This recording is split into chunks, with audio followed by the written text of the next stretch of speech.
अस्सलाम वालेकुम, नमस्कार। कैसे हैं आप लोग? आपका बहुत बहुत वेलकम है नेहा एंजाइटी विनर चैनल में। आज हम लोग बात करेंगे विटामिन डी। ये मैं काफ़ी टाइम से सोच रही थी कि बनाऊंगी, इम्पॉर्टेंट भी है। लोग अब मेरी वीडियो को देखते भी हैं और उनको अच्छी भी लगती हैं वीडियोस, तभी तो वो देखते हैं। तो मुझे लगा ये इम्पॉर्टेंट चीज़ है, टॉपिक है इन विटामिन डी। तो इसको मुझे वीडियो में बताना चाहिए कि इसकी इम्पॉर्टेंस कितनी है हमारी बॉडी को। देखिए, विटामिन डी क्या होता है। विटामिन डी एक विटामिन्स है, जैसे और भी विटामिन्स होता है, vitamin E, vitamin C, vitamin B12, vitamin 6। वैसे जैसे बॉडी में हमारे विटामिन्स काम करते हैं ना, तो अपने अपने जैसे सबको काम दिया रहता है, तो वैसे वो लोग भी अपने विटामिन्स, जितने भी विटामिन्स वो हमारे बॉडी को न्यूट्रिएंट्स करते हैं।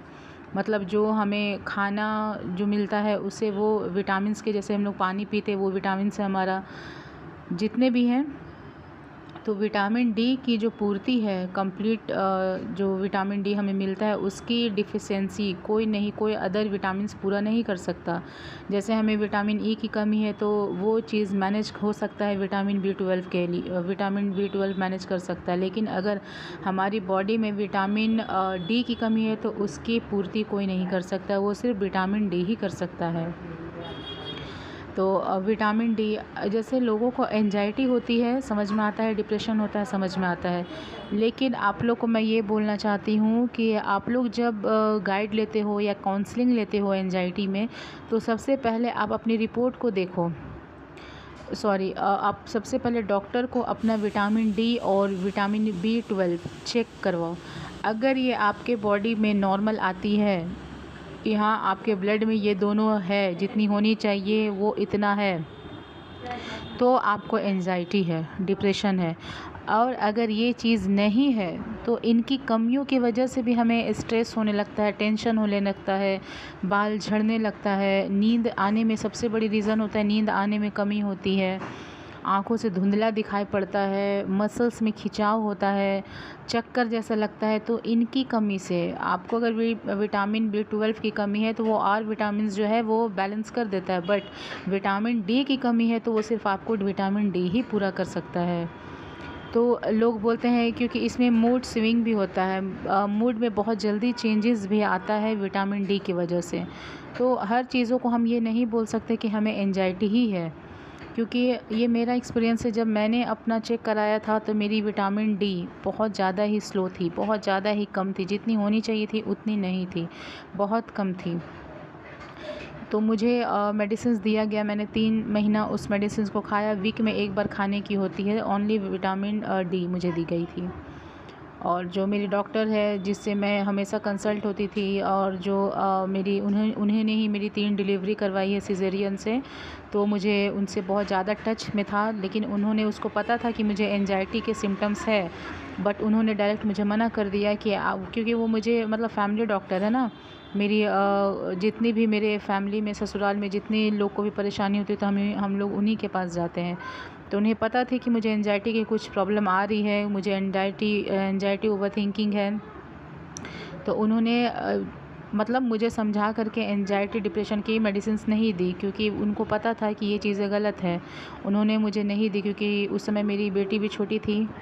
उस टाइम वो मतलब बॉर्न ही हुई थी, जन्म ही उसको मिला था, उस टाइम छोटी थी बहुत। तो मुझे नहीं दी गई थी, बस मुझे बोला गया था कि आप काउंसलिंग लो। यहाँ पे रांची में कोई है, वहाँ पे उन्होंने नंबर वगैरह दिया था कि आप इनसे बात करो और काउंसलिंग लो बस। और मुझे विटामिन डी की गोलियाँ लिख दी थी, तो उससे मुझे काफ़ी फ़ायदा हुआ था। जो मैं एकदम इरिटेट थी ना, वो नहीं होता था। मेरा बाल बहुत ज़्यादा गिरने लगे थे स्ट्रेस की वजह से, टेंशन की वजह से कि मुझे क्या हो रहा है, वो गिरना कम हो गया था। डिज़नेस आती थी कि अब गिर जाऊंगी, वो चीज़ नहीं हुआ। क्योंकि अब बहुत लोग एंजाइटी में बोलते हैं ना कि मेरा बॉडी पेन कर रहा है। मुझे हुआ था स्टार्टिंग में, लेकिन जब मैंने विटामिन डी लेना शुरू करा तो ये बॉडी पेन और डिज़नेस मेरी, मतलब बहुत 100 में 80% रिकवर हो गई उससे। हाँ, उसके बाद लेकिन मैं देखो इसलिए ऐसा बता रही हूँ ना कि सिर्फ आपको देखिए जो आप पैसा इधर उधर वेस्ट कर रहे हो, आपको समझ में नहीं आ रहा है कि आपके साथ चीज़ें क्या हो रही है, क्योंकि हर विटामिन्स एक दूसरे को बैलेंस करता है, लेकिन विटामिन डी एक ऐसा विटामिन डी है कि वो रिप्लेस नहीं हो सकता, वो अपनी पूर्ति खुद ही करेगा नेचुरल तरीके से। तो वही आप एक बार आप डॉक्टर से एक बार कंसल्ट हो जाएं, अपना विटामिन डी चेक ज़रूर करवाएं कि ये हो सके आपके जितने बॉडी में स्ट्रेस, टेंशन, ओवरथिंकिंग हो रही है, कहीं इसे विटामिन डी की कमी की वजह से तो नहीं हो रही। अगर विटामिन डी आप चेक कराते हो और बाकी सारा कुछ नॉर्मल है, देन आपको फिर एंजाइटी है और स्ट्रेस है, ओवरथिंकिंग है, और जो एंजाइटी के सिम्टम्स है वो है सिर्फ।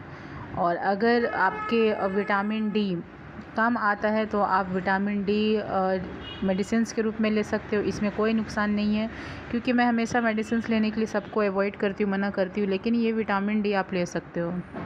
जो ले सकता है इंसान, उसको मैं सच ही बताऊँगी ना, वो ले सकता है। और नहीं लेना चाहते तो इसका नेचुरल तरीका भी है, आप सनलाइट पे बैठो हर सुबह 1 घंटा, बाकी आप पिक में मैंने डाला है जो है, अंडा, दूध, बीन्स, ये सब भी ले मेरी बताई हुई चीज़ें अगर समझ में आती है तो प्लीज़ मेरे चैनल को लाइक करिएगा, सब्सक्राइब करिएगा। जो लोग नए लोग मुझे देख रहे हैं प्लीज़ सब्सक्राइब कीजिए। और फिर से एक बार रिक्वेस्ट है, आप लोग विटामिन डी आपकी बॉडी में कितने मात्रा में है, कितने क्वांटिटी में है, इसको प्लीज़ आप लोग एक बार चेक कराएं, क्योंकि विटामिन डी की कमी से भी चीज़ें, स्ट्रेस, टेंशन, चिड़चिड़ापन, ये सब चीज़ें होती हैं, तो एक बार आप करवा लें।